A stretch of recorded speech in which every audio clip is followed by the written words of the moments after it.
Students, economics এর পরিভাষায় utility কাকে বলে? ইউটিলিটি হচ্ছে এমন একটা পন্থা যেটা অবলম্বন করে তুমি মিনিমাম রিসোর্সকে জোগাড় করে তুমি ম্যাক্সিমাম আউটপুট পেতে পারো।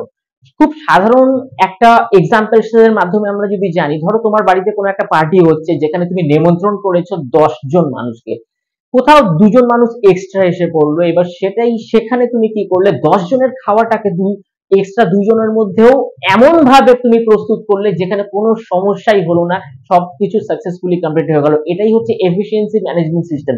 ইকোনমিক্সে বলা হয় তোমার কাছে মিনিমাম রিসোর্স আছে, সেটা দিয়ে তুমি ম্যাক্সিমাম ইউটিলিটি তুমি প্রস্তুত করতে পারো, আউটকাম উইদাউট এনি হেজিটেশন।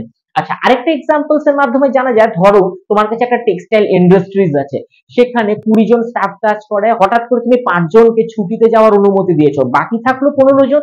এবার এর মধ্যেই একটা ক্লায়েন্ট তোমাকে অর্ডার দিয়েছে 500 কনসাইনমেন্টের, যেটা তোমাকে 5 দিনের মধ্যে ডেলিভার করতে হবে। এবার এখানে তুমি কি করবে? এই 15 জন যে তোমার স্টাফ রয়েছে সেখানে তুমি এমন ভাবে তাদেরকে সাপোর্ট সিস্টেম দিলে, তাদের ইউটিলাইজ করলে, এত সুন্দর এক্সিকিউশন করার পরে যে আউটকামটা এলো এবং 5 দিনের মধ্যে তুমি ক্লায়েন্টকে সেটা ডেলিভারও করে দিলে, তাহলে কি হলো? মিনিমাম রিসোর্সের মধ্যে, মিনিমাম ম্যান পাওয়ারের মধ্যে তুমি ম্যাক্সিমাম সার্ভিসকে ডেলিভার করতে পারলে, এটাকেই বলা হবে ইউটিলিটি। ফর ডিটেইলস ভিডিও প্লেলিস্টে আসো, দেখে যাও। Thank you.